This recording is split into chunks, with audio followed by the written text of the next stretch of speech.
Hello everyone, welcome again. अब आज हम लोग जो है अगले टॉपिक पे पहुंच चुके हैं। और मैं ये कहना चाहूँगा, गुजारिश करना चाहूँगा कि चैनल को सब्सक्राइब ज़रूर करते जाएं और फैला ज़रूर दें।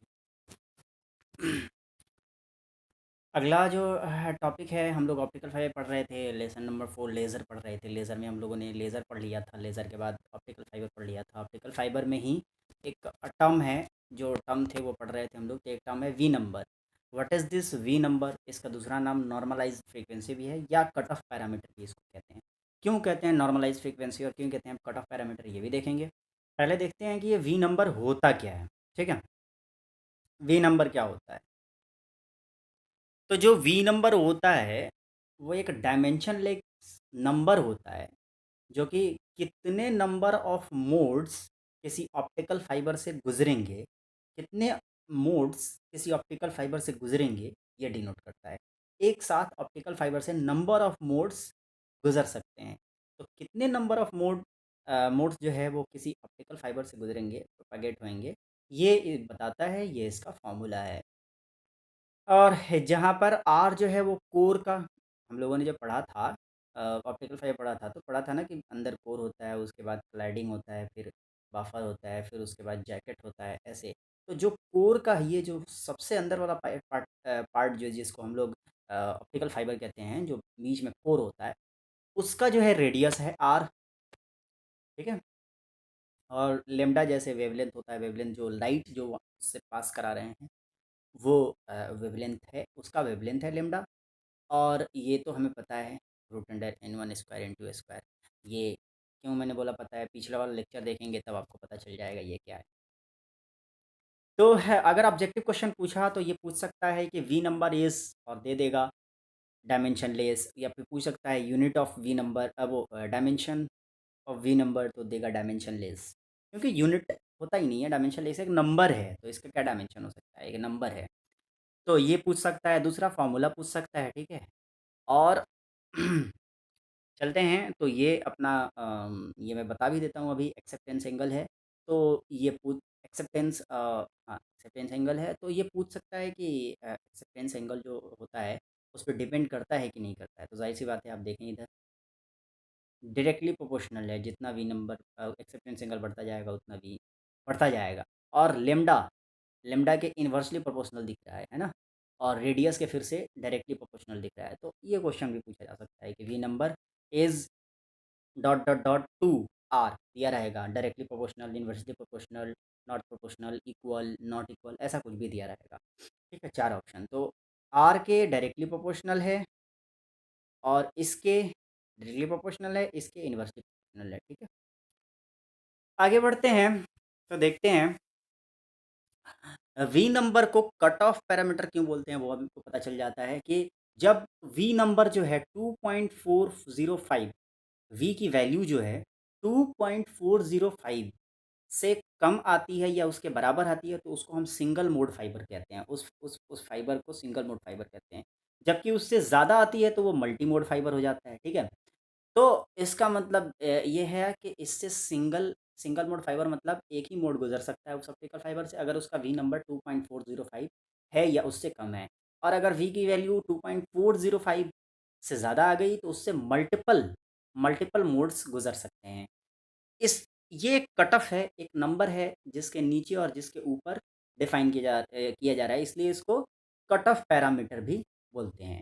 दूसरी बात, इसको नॉर्मलाइज्ड फ्रीक्वेंसी क्यों कहते हैं?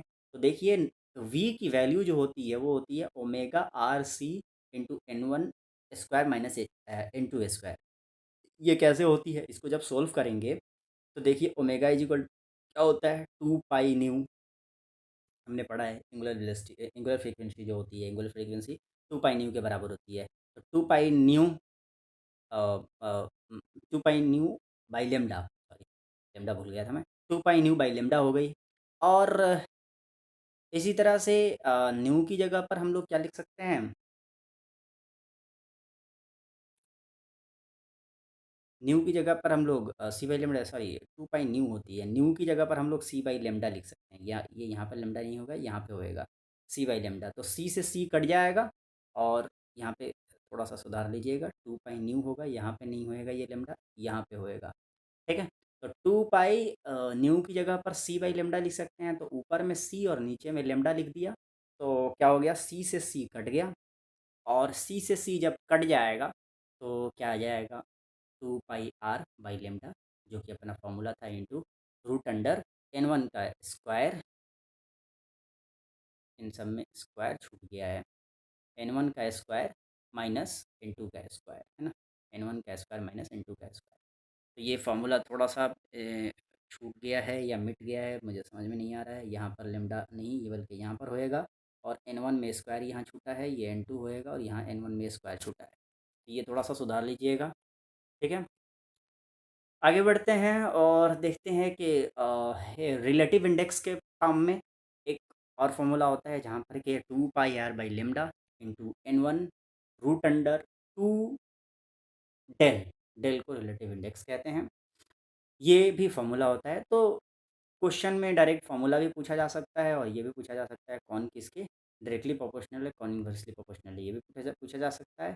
और इसमें से ये पूछा जा सकता है कि कौन से नंबर से, मतलब 2.405 से ऐसे पूछा जा सकता है, 2.405 से कम रहा तो कौन सा मोड, तो सिंगल मोड फाइबर, और 2.405 से बड़ा रहा तो कौन सा, तो मल्टी मोड फाइबर। ऐसे भी पूछा जा सकता है कि single mode fibre is that fibre which value is, और 4 ऑप्शन होंगे, लेस देन, इक्वल टू 2.405, और या फिर ग्रेटर देन, या फिर डोंट इक्वल, इक्वल, ऐसे करके क्वेश्चन पूछा जा सकता है ना। इसमें भी क्वेश्चन पूछा जा सकता है डायरेक्ट फार्मूला दे के भी, या वैल्यू दे करके, और वैल्यू दे करके और निकालने को पूछा जा सकता है। हो सकता है omega they they, are they दे, और उसमें बोले वी नंबर निकालो, ठीक है। नंबर ऑफ मोड निकालने का जो फॉर्मूला होता है, step index multi mode fibre में अलग, और graded index index multi mode fibre में अलग। नंबर ऑफ मोड निकालने को बोले तो वी स्क्वायर, वी जो हम अभी निकाले हैं, वी स्क्वायर बाई 2 होगा, स्टेप इंडेक्स अगर रहा तो वी स्क्वायर बाई 2 होगा, और अगर ग्रेडेड इंडेक्स रहा तो वी स्क्वायर बाई 4 होगा, ठीक है। ये, और न्यूमेरिकल पॉइंट ऑफ व्यू से एक बात याद रखनी है अपने को, कि जब हम लोग मैथमेटिक्स जब हम लोग इस्तेमाल करते हैं, मैथमेटिक्स में कोई कैलकुलेशन करते हैं मैथ्स में, तो हम लोग अगर ऐसे लिखते हैं 40.989, तो इसको हम लोग कैसे लिख देते हैं, 46 के करीब है तो 46 लिख देते हैं, है ना। लेकिन इसमें ऐसा नहीं करना है, इसमें पॉइंट के बाद की जो वैल्यू है उनको गायब कर देनी होती है। तो 45.96 है तो 45 ही लिखा जाएगा, 45.110 है तो भी 45 ही लिखा जाएगा, ठीक है। इतनी चीज़ें अपने को ध्यान में रखनी है। तो ये था अपना वी नंबर। वी नंबर कुछ होता नहीं है, क्या होता है, एक नंबर है जिसको हम निकाल सकते हैं 2 pi r by lambda into n1 into root under n1 square minus n2 square से, जहाँ पर root under n1 square minus n2 square acceptance angle है, जिसको हम पीछे डिराइव कर चुके हैं, अगर नहीं पढ़ा है तो पहले उसको जाके पढ़िए। फिर यहाँ ये एक नंबर है जो कि 2.405 से कम आया, तो उसको हम क्या कहते हैं, सिंगल मोड फाइबर। 2.405 इक्वल आया तो भी सिंगल मोड फाइबर, अगर उससे ज़्यादा आता है तो मल्टी मोड फाइबर कहलाता है। और मल्टी मोड फाइबर में नंबर ऑफ मोड निकालने का ये फॉर्मूला होता है। ये एंगुलर फ्रीक्वेंसी पे डिपेंड करता है। यहाँ देखिए एंगुलर फ्रीक्वेंसी पे डिपेंड कर रहा है, इसलिए इसका नाम नॉर्मलाइज फ्रीक्वेंसी भी है। एक कट ऑफ एक पैरामीटर है, जिससे नीचे या ऊपर होने पर सिंगल मोड या मल्टी मोड हो रहा है, इसलिए इसका नाम कट ऑफ पैरामीटर भी है। और इसी तरह से एक रिलेटिव इंडेक्स पे भी डिपेंड करता है। तो इस तरह से हम वी नंबर को डिफ़ाइन कर सकते हैं। और जाते जाते फिर से कहेंगे कि like comment share and subscribe ज़रूर कीजिएगा, सब्सक्राइब ज़रूर कीजिए, और अपने दोस्तों से ज़रूर शेयर कीजिए, और फीडबैक ज़रूर कीजिए। मिलते हैं अगले, एक और टॉपिक बचा हुआ है, एटेन्यूएशन। एटेन्यूएशन को ख़त्म करेंगे, लेज़र पूरा ख़त्म हो जाएगा अपना। उसके बाद अगले किसी चैप्टर को उठाएंगे, उसको पढ़ेंगे। मिलते हैं फिर अगले वीडियो।